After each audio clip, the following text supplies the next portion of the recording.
Good night, everyone, and welcome to another episode of the Healthy Reset.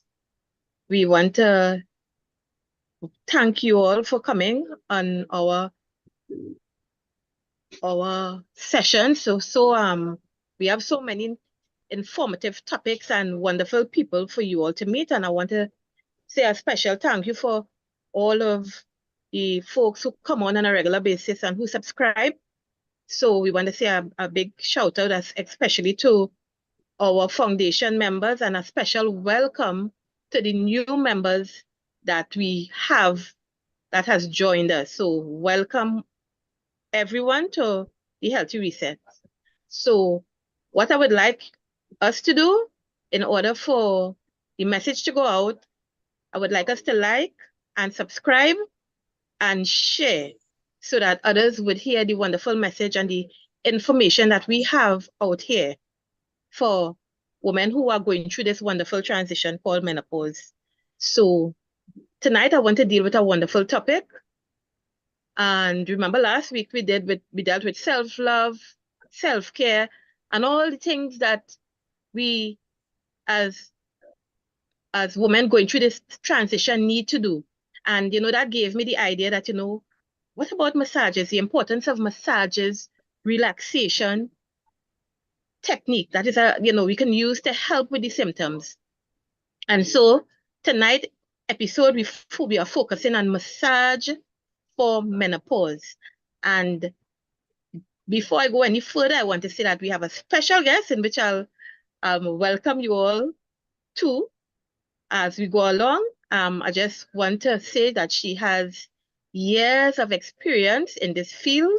This is just one of the many hats that she wears, and she is very versed, more than 30 years in the massage therapy business. And she would be coming on and be telling us about massages, the importance of massages, what they can do, the type of massages she does, and the importance of that during this time as we go through this transition. So massage for menopause is the topic for tonight. So as we go on, I would like to say because we have these diminishing hormone levels that can lead to a variety of symptoms, there are effective treatment options available, including massage. Now, we know the many symptoms that we go through, and they are not a limited amount here, but I will go through some of the things that we go through, and these are some of the symptoms that massages can help with. So, symptoms include hot flashes. We know it's a sudden sensation of feverish heat through the body, particularly on the face, affecting approximately 50% of menopausal women.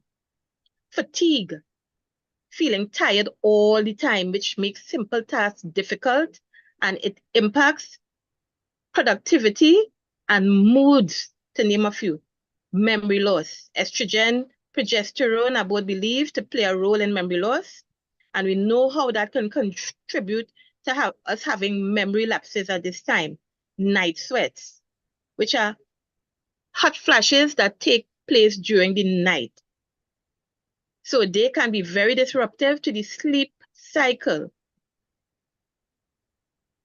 Mood swings, which are fluctuating hormone levels, which can affect the neurotransmitter in the brain, such as serotonin, which regulates your feelings of calm, and that pain pleasure center in the brain. So you know that imbalance can lead to erratic mood swings, such as anger, to sadness, or extreme happiness at one moment, then to hysterical crying.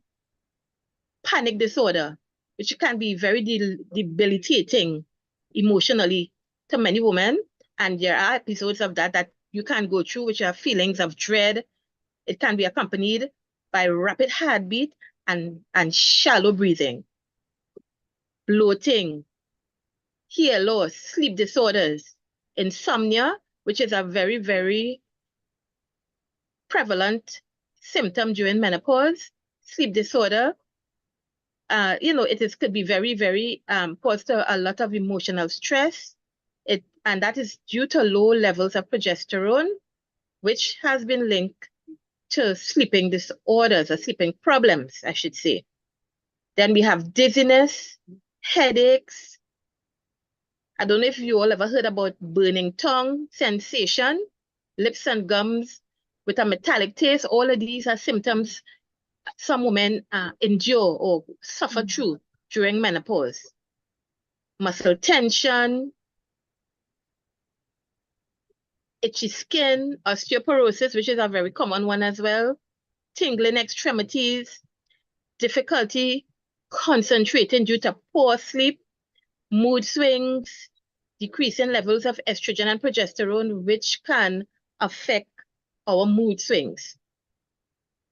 Anxiety, which is caused by a drop in estrogen levels, which causes serotonin and dopamine production, which are mood regulators. And when the drop with those, the dopamine and the serotonin levels, it increases cortisol, which in turn causes stress. And we also cannot forget how depressed we can get, it could be a very depressing time for many of us women. Low levels of progesterone and estrogen can result in feelings of sadness that may evolve into depression due to reduced production of serotonin and dopamine. And then we have things like breast pain, joint pain. So ladies, there's a wide variety of things we go through. This joint pain could be very debilitating, and that's again because estrogen helps to manage inflammation levels throughout the body. So low levels may cause aching, tingling in the fingers, tightness in the hips, soreness in the knees, swelling of various joints, which can lead, that increased inflammation can lead to arthritis. So diminishing bone density may also contribute as well, because we know that is one of the things that we go through as well. During this stage, diminishing bone density, which may also contribute to that joint pain and soreness that we endure during this time. So the primary cause of most of these symptoms is the fluctuating levels of estrogen, progesterone, which can be treated in many cases with hormone therapy, with fitness program, with nutritional guidance, and these can also well bring relief to menopausal symptoms. Massage, however, can be used alongside all these remedies.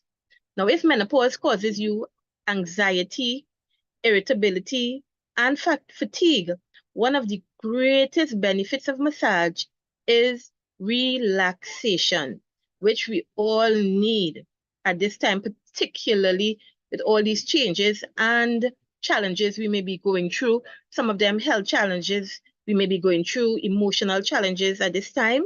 So it is an opportunity to get back in touch with our bodies and to cultivate a positive body image if you feel stressed about how your body is changing at this time. Improve circulation and lymphatic flow, which can help relieve symptoms like headaches, leg cramps, muscle and joint pain, and muscle tension. Lower back pain and abdominal pain, all these pains, all different parts of our body can, massage can really be a very good option. So different types of massages can meet each individual needs, because we know everybody will not have all the symptoms. Some people have some of the symptoms. Some symptoms are more prevalent with some women. So the massages can vary from individual to individual. So for example, aromatherapy massage can use oils to help promote hormone balance. There are deep tissue massages, which may work best for you if you have a lot of tension or pain, and lymphatic draining massages, which can be a good if you feel bloated and have swollen joints. So without any further ado, I would like to call on Miss Atwell to come on. As I said, this is just one of the many hats she wears. She is a professional and she is a very, very experienced Swedish massage therapist, more than 30 years. And so I invited her on, and she's one of our, what we call our foundation members, who has been here with us since we started, a support, and all of that is so we want to thank her and for all the support and what she's doing now. So I want to invite her now to come on, and she can introduce herself and talk about the importance of massages during this menopausal transition. Miss Atwell, the floor is yours. Thank you very much. Good night to Dr. Khan. Good night to Nurse. And I always say an extended and wonderful good night to, I call them my colleagues or my sisters and brothers. Thank you very much, Nurse, for that healthy and wealthy introduction. It's my pleasure to be here to impart a big part of my well-being knowledge, practical, to my friends.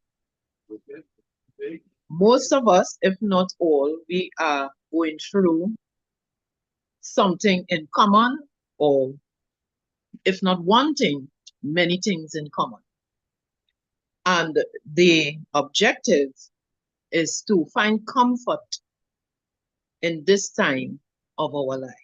We try to live a normal life as possible during this time of what we call menopause. And I just want to say, quoting from a social media about menopause, what menopause is the natural process in which women, where they cease menstruation, or better word, periods, it stops permanently and make the end of their reproductive years, meaning that they will not be able to have children anymore. Ages occur between 45 or before to 55 or after. Leading up to this time of menopause, periods become irregular and hormones level also fluctuate. And I remember just now, I'm referring to what Nurse said just now. She spoke about fluctuation of hormones. And that's why we have a change in the feelings in our body. It could be on the anatomy side and it could be on the physiology side. And that would mean we could have some weakness in the bones. You know, our whole being could feel so different. We feel as though we need a boost here and there. And that's okay. So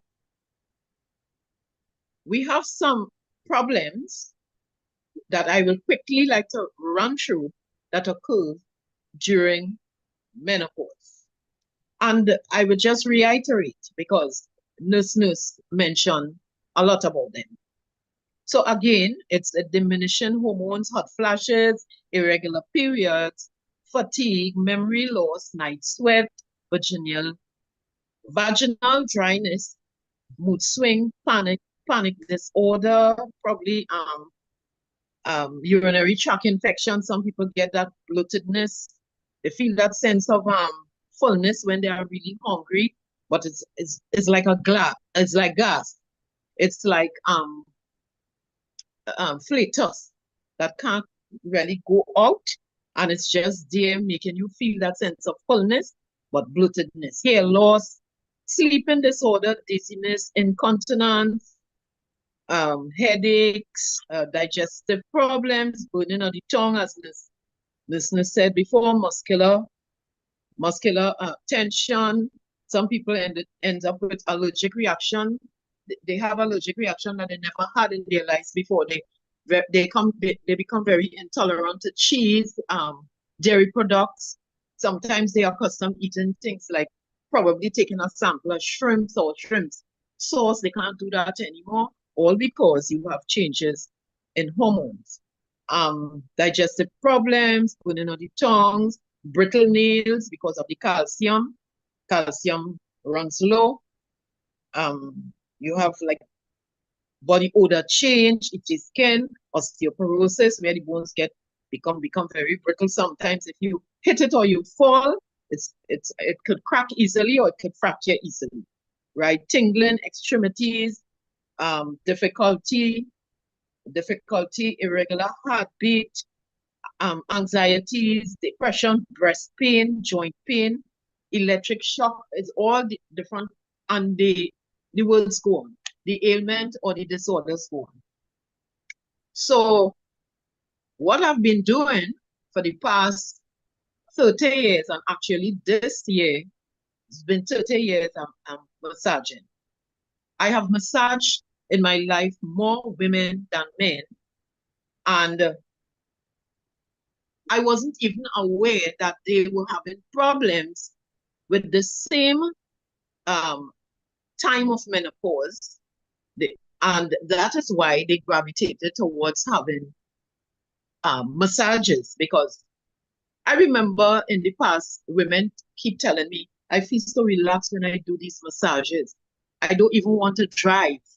Why didn't you come at my home and do these massages? Because I feel so lightheaded in the sense of they feel good.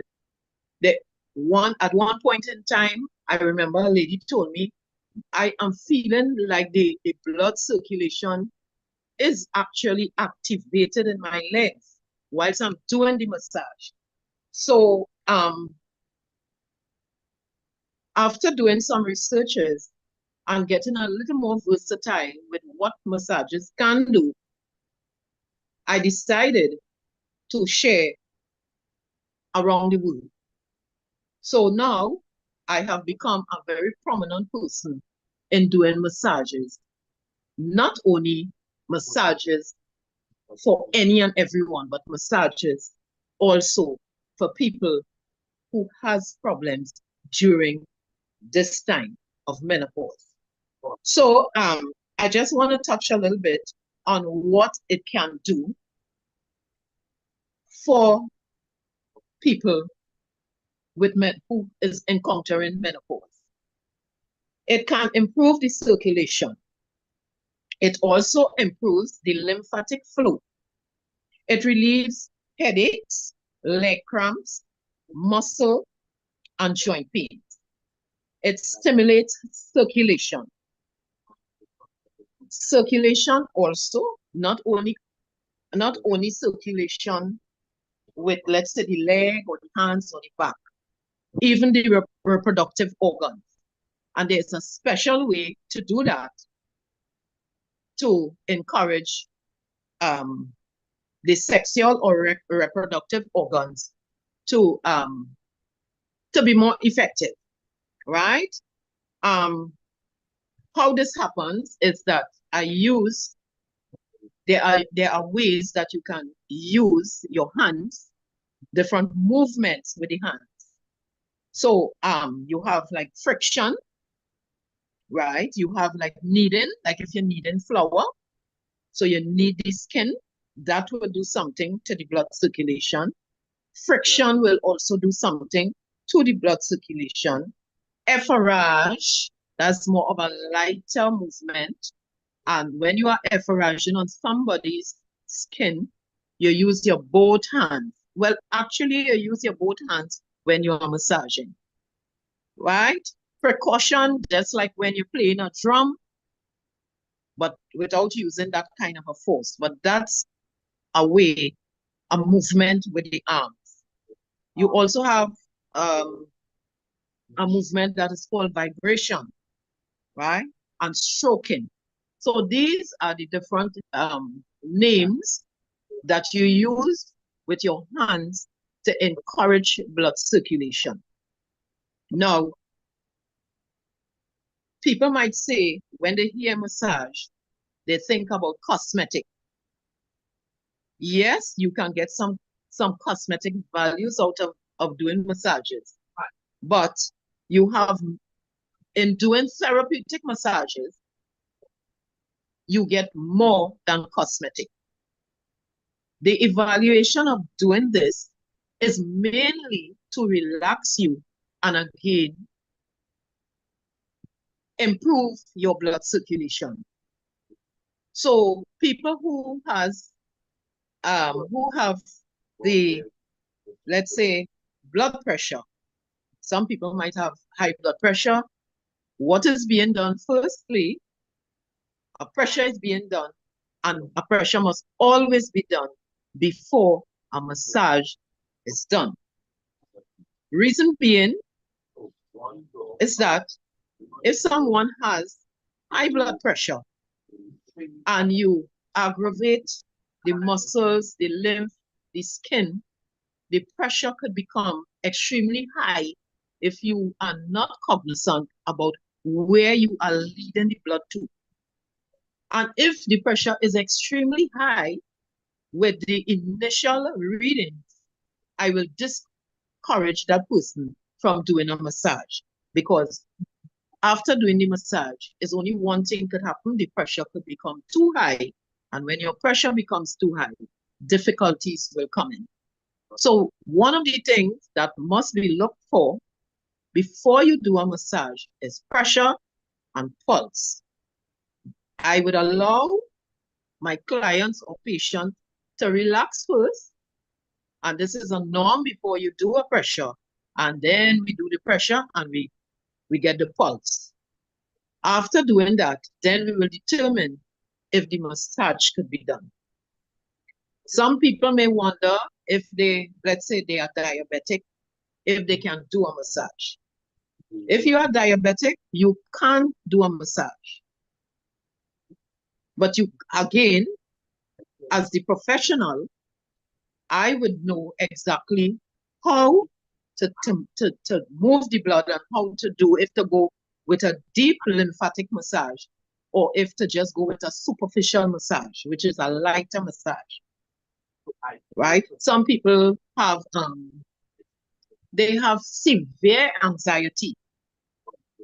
And just knowing that they come in to do a massage, and probably it might be a first massage, they may be a little bit perturbed about, my God, what again am I getting myself into? What I will do at all times, I will explain what this massage would do, and I would also explain the benefits of it. And their decision, of course, will be the last decision. But if when I have a client or patient and they are not aware about what they are going into, I will make them aware and I will make them as comfortable as possible. Because the main objective subject about this is to get you comfortable, and it's a me time for you also. It's a time you spend for yourself. A massage takes about 1 hour. Some people does it in 45 minutes. I try to do massages in 45 minutes, but I cannot, because I like to give people value for their, not only money, but value for your health. When I am massaging, doing a therapeutic massage, I massage from the small toe right up to the last grain of hair. So I ask you kindly to remove certain clothing, to remove certain jewelry, and remove jewelry from the places that probably I cannot see. And you will be protected. The bust area will be protected, and the inguinal area or the genital area would also be protected. Although some women will say to me, well, we have the same parts, so it's no problem. I will be open and it's no problem. It's up to them. Again, privacy first and foremost. Relaxation first and foremost. Before I go forward, anyone would like to ask a question?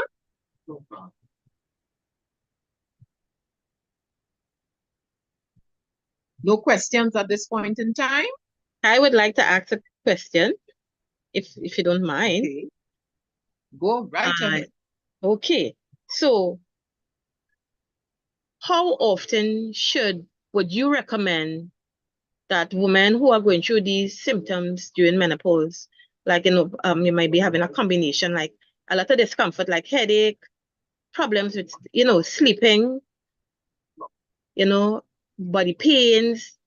How often do you recommend that a massage is done, and what type of massage would you recommend for women who have that type of symptom, like a lot of headaches, body pains,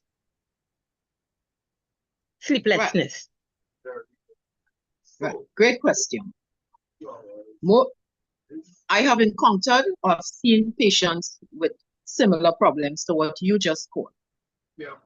Most of the patients or clients, they would come in with a document from a doctor. And so I would probably take a quick look at it. Although massages could be done every day. Type of massage. A lymphatic massage, which is more like a deep massage, bringing the skin into a certain direction and also carrying it to the opposite direction. This is just to describe superficially how a lymphatic massage is being done. That could be done on somebody who has a high level of stress. And then when you examine the patient stress areas, for example, in the neck area, or let's say in the upper back, that's just under the nape of the neck. So that area you would feel a lot of what I want to say, hardness or Tension. firmness. That's right. So they will feel the tension, but I will feel the stiffness. So that is cause for concern to do a lymphatic drainage massage. Some people, you can get it on the lower back, being very cognizant about going too deep in the bones. You more massage muscles, you don't massage on bones. If a therapist is massaging your bones, she doesn't know what they are doing. Bones are for chiropractitioners or orthopedic surgeons or doctors. Bones are not for massage therapists. Muscles are for. So then the people who comes in with the headache and so on, what I try to do, I ask them where it started, if they didn't bring in a document, how often, things like that. And they could do a massage, could be done every day. But no one may not have the finance to do a massage every day. A massage could be done twice a week. A massage could be done once a week, concurrently, for example, every Monday. Body gets accustomed to that. But nothing is wrong with doing a massage for every day, twice a week, 3 times a week, until the person becomes relieved.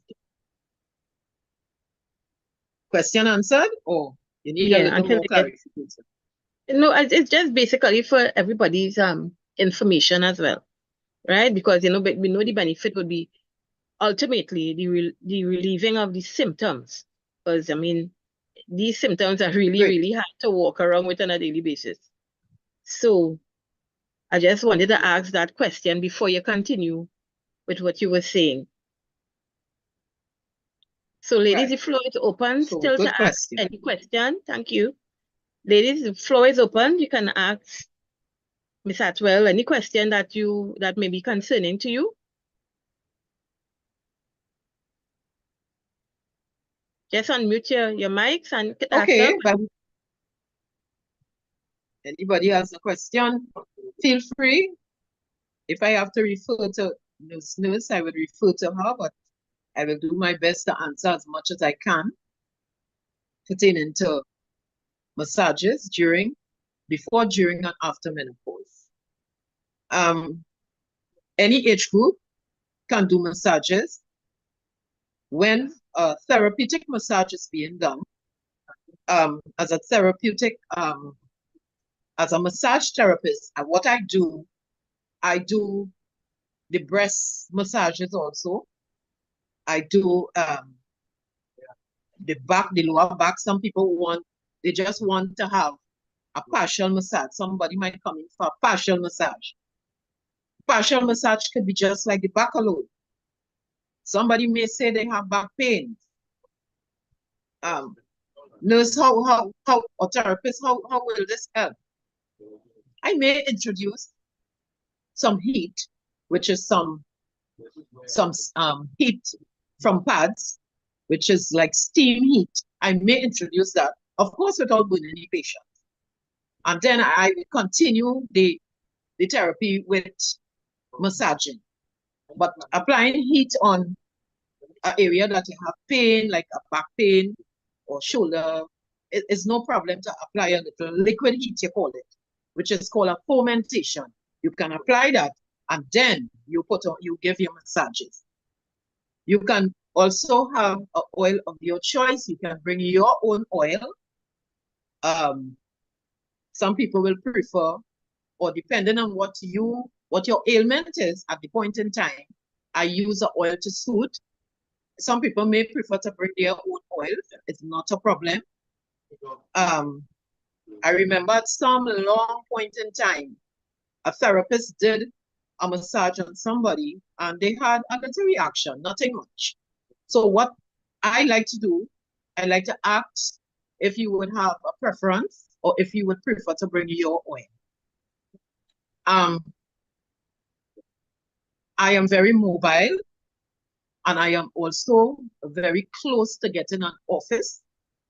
I am more mobile than in office right now because people had a problem of when they finish with their massage, they didn't want to drive, or they didn't want to go for transport, or they didn't want to walk to get a transport, things like that.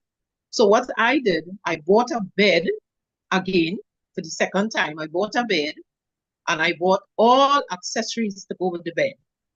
So if somebody would prefer to have their massages at a particular place, I just call me and I will be able to provide that service for you. I will come at a place that you choose and I will do your massage just to avoid you from getting back into transport or driving your own self. I remember some people took massages already or got massages from myself, and they were like dozing off on the streets. And after that, they never took a massage in office. They always call me at their homes and I do massages there. If anybody requires to get the number, I can give it to them or it will be up somewhere. But you can take the opportunity now. You can ask your questions. I am hoping that people ask questions, so we will become a little more familiar. We could share a little more about massages. Probably you might ask a question that somebody else who's listening might be a little bit shy to ask, and your question might be so valuable. When you get the answer, we can have a good topic. We can have a one-on-one and we could discuss about it. But massages do a lot to your body. Floor is open again. I have a question. Good night. Sure. Good night.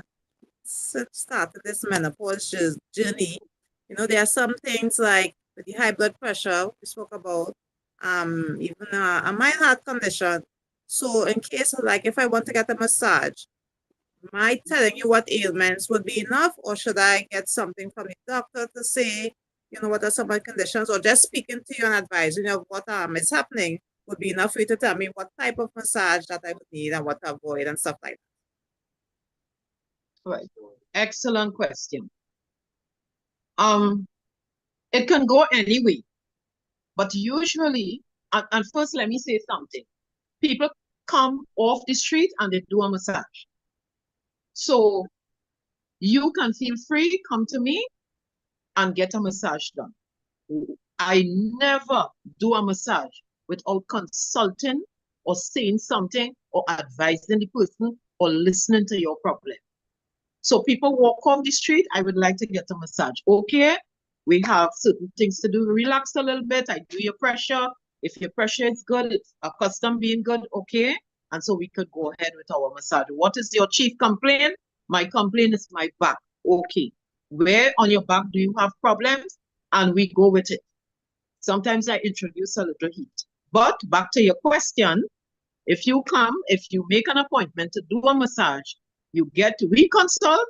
If it's something that is not in my let's say bracket, I will tell you one time to refer to seeing your physician, your doctor, and he will tell you further. So let me just say something with that. Did I explain myself correctly?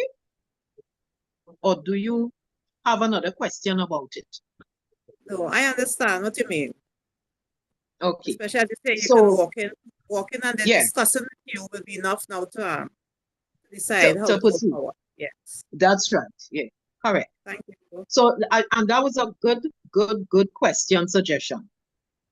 What happened some time ago?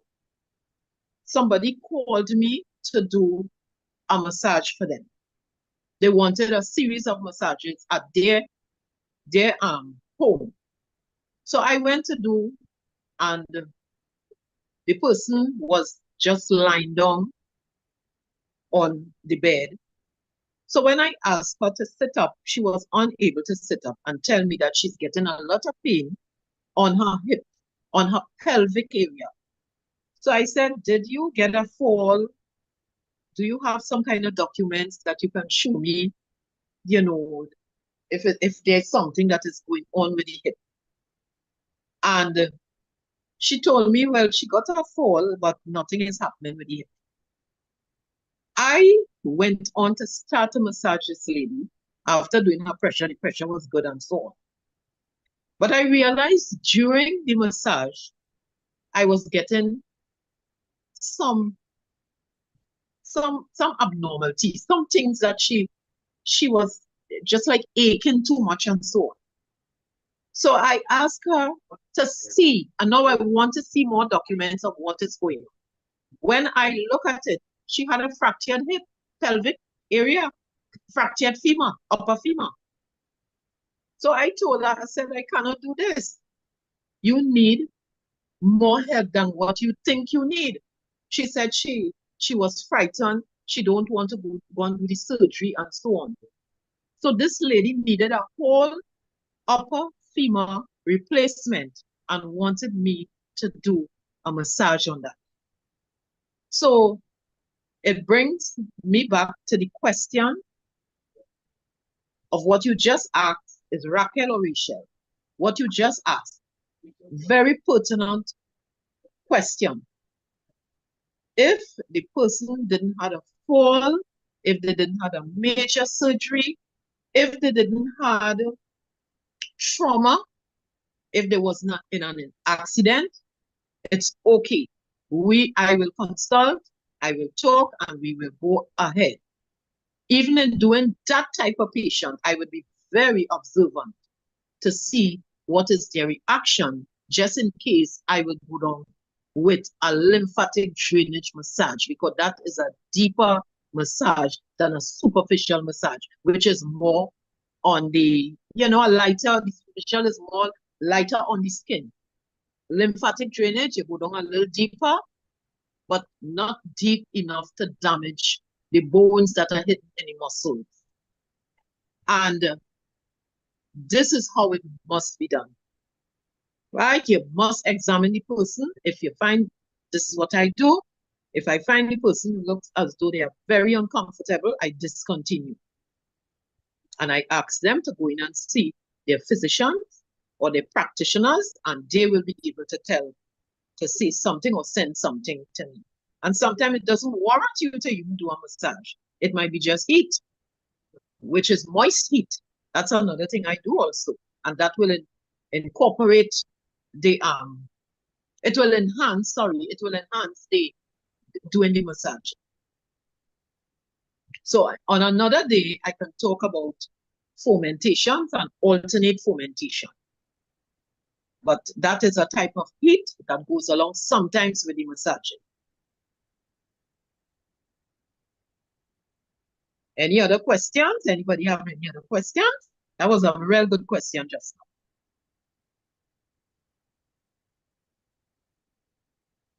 Any question, ladies? Massages? Nobody have. Because ladies, if you don't ask a question, you know, I will put in one, right? So I wanted to ask, are there any specific things that should be avoided after having a massage done? Great. And if so, what? Very good question. When you do, and let me just take it a little before a massage is done. When a massage has to be done on a patient, most probably, or client, most probably that person would have spoken with you prior. So what you advise them to do is try not to eat like 2 hours before. Right? They drink all their waters, they eat all their foods, their fruits and whatever. They try to do that 2 hours before. You reach on time and you do what you have to do. Even if I'm doing an in-house massage, I advise my clients or my patients how to prepare themselves for massage. Some people take their bath, and some people, you know, they prefer just to be like, it doesn't matter whether you take your bath or what, but the eating matters. Because I do on the colon, and I massage the colon in the same shape that the colon is on you, right? So the colon has, when you are defecating, the colon has a shape where how the defecation will come out. I will not bring it back in the opposite position. So most probably you may want to have a bowel movement when you are finished, or you may want to have, you may want to pass urine when you are finished with a massage, right? So I advise patients about that. After the massage, what to expect? You may expect heavy bowel movement because of the movement with the effort and so on. On the intestine, Okay. you may expect you know, a lot of urine. And if that happens, don't be worried. It's just normal for that to happen. The best thing and the greatest thing about after massage is relaxation. You don't get up out of a bed as soon as a massage is finished. You remain, and the best results that comes out of a massage is when you can fall asleep. When you fall asleep, that is where your massage objectives has been met. So, fall asleep, you want to use the washroom, you go use the washroom, you go back, and lie down in the comfort of your home or wherever you are. And when you get up, you are going to feel all the effects of that massage. When you are doing the massage, you know, you feel a difference with the circulation. And you feel, you know, you get that me time. That's a time I'm spending for me. So it's important that when you are getting a massage, you find that relaxed mood. You find that time to relax. You find a me time. I want this. I am not taking this for a game. This is a serious thing that's going on with my body. And I could assure you, when you get one, you are going to come back for more. So Yeah, did that's that good. answer your question, listeners? You're that good. Are Yes, that it is. good? You're that good. So And I always, yeah, sorry about sorry, that. I always encourage my clients or patients, if you are getting yourself into doing massages and so on, eat well, have a Okay. good diet. Okay. Because when you are doing massages and you are treating your bodies to become, and feel a certain way, you don't want to dump, and we will take garbage into your body. You would want to, and everything would work. Everything would work together to bring your body into what you want it to. When I'm massaging, most times people they would come in dry with dry skins to do a massage. Sometimes they now took the shower and they take the shower and they would come and lie down. And before they finish, they would be expulsing some sweat. They would be a little sticky and it's no problem. Because I would have massaged the skin, and when the skin becomes heated, what happens?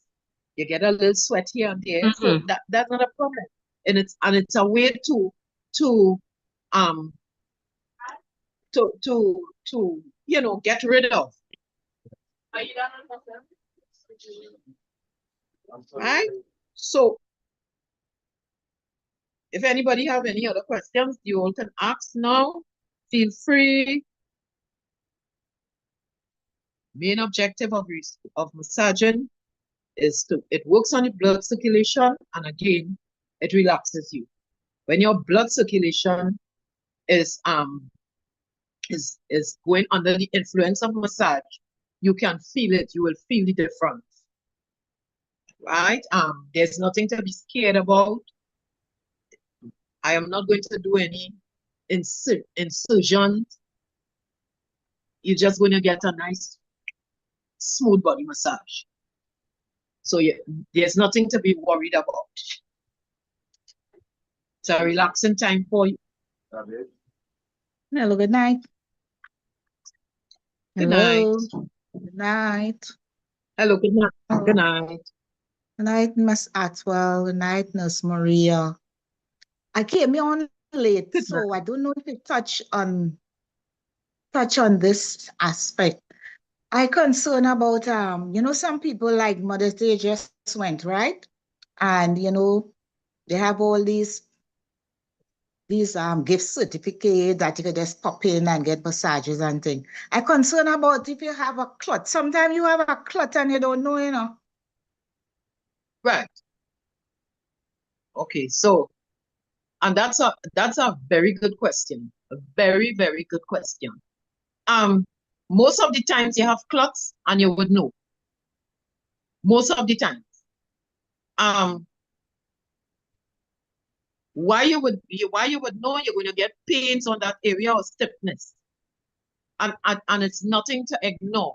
Anytime you feel as though you have a stiffness or a pain or even a swelling, check your physician. Something is going wrong. If everything is okay and you don't have any pains or anything like that, then you could go ahead and do a massage. But anytime you have a clot in the legs, which is called DVT, deep vein thrombosis, or you may have a clot in the lungs, most of the time that comes out of after effects of a surgery. And probably Nurse Maria could probably share a little more light on that, or Dr. Khan, having clots and how you could determine if you have a clot or not.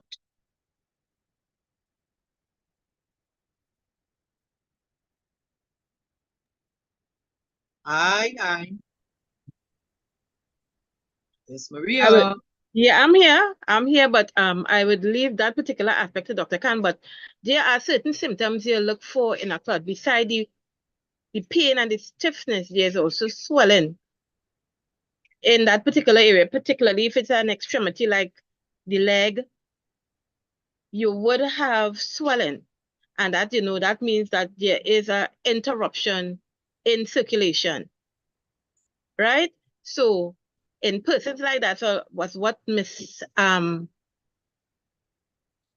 Grayson was asking.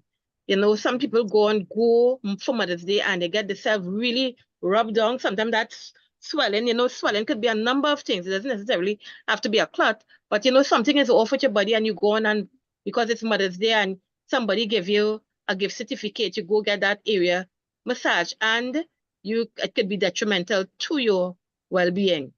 So basically, I know what she's saying. If you have anything unusual in your body, even before you go to the therapist, get yourself checked out before going to have yourself just a massage just because it's a special occasion like Mother's Day or so, or your birthday or something like that.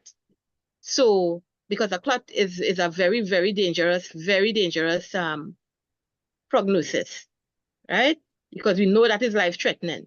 So I would ask certain tests they would do to check to see if you have clots, different type of ultrasound, different things to see where this clot is, where it's lodged, which part of the body, how large it is, and things like that. So yeah, that is a very timely question. So I think before you go, let anybody touch your body, you have anything query, let the person know too, because they would most likely, somebody like you would advise them as well as to that, it's preferable that you get that checked out before I put my hands on you.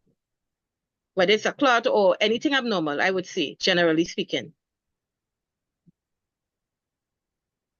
Yes. Yeah. Thank you, Nurse. Thank you. And that's why I said, you're welcome. If that should turn up, you must get some side effect. Something must happen. You're gonna see a swelling. You're gonna feel pains. You're gonna get some kind of difference. Even with the lungs, you wouldn't be breathing comfortable. And somebody who is exhibiting those effects, I will not pursue. I would advise them. Lots of times people come and they think that a massage will help them to do this and do that, right? And you have to be honest as a therapist. You let them know, okay, this is what's going on with you. No, you need to get some sort of document, and so I could follow up by doctor's instruction.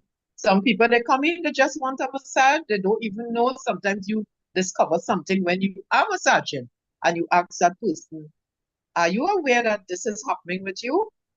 Do you know? And that's why I was saying before, if it is I am massaging somebody and I realize that the person has a level of discomfort, what I would do, I would discontinue and I would ask them to see their physician. But that's an excellent question. Thank you. You're welcome. Thank you for asking. Before we close up, I know this is a very timely topic, and I think there is a part 2 to this. There is a part 2. Yes. So yes, before we close, I'll entertain one more question. And anybody would like to ask anything before we close for the evening, ladies?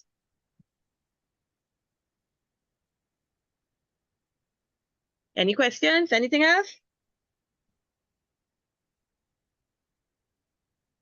So, Ms. Atwell, what I would like to say in the part 2, I would like us to go into actually what is a Swedish massage, how it's effectiveness, what things like what can it do for us in terms of stress, because a lot of the times menopause symptoms have us so stressed out, if that would be an effective massage for something like you're really stressed out, probably have had a loss in your family and you're carrying around all this tension and depression and anxiety along with the symptoms of menopause would, So I would like, tell that we could probably go on something as all the benefits of a Swedish massage for somebody like that, and just in general, the benefits in general,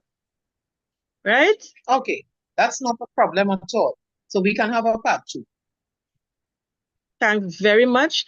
Thank you very much for coming on tonight. Miss Atwell, as everybody knows, she's one of the ladies who has been here with us from the beginning, and she is, given of her experience. What I would like to do, anybody who is also specialized in any particular area, let me know. And like Miss Atwell, we would do a segment with your specialty as it can, to see what it can bring to our knowledge in terms of managing the symptoms of menopause, educate us in things that we can do to improve our lives during this transition. Okay, ladies, Okay. so that the floor is open. You can always, whatever specialty you have, whether you have specialize in skincare, you specialize in herbal remedies, whatever your specialty or what you can bring to the table, let us know and we can do a segment, and so that we can help other ladies as what Miss Atwell has been doing with her specialty. Right? So I want to thank her in a special way. I want to thank her for her knowledge base, what she brought to us tonight, the information that she gave. So we want to say that we appreciate you and thank you very much. You're welcome. And I want to thank all the ladies who are here tonight, all the questions that you all asked, and how it was timely. And I want to thank you all for your continued support as we continue to educate and help support one another as we go through this process. So I want to say a special good night to everyone, and until we meet again next week Tuesday with another timely topic. So thanks again. You're welcome. Thank Good you, night. ladies. Thank Good you. night. Good night, You're all. welcome. Good night, everybody. Bye-bye. Night, Bye-bye. everyone.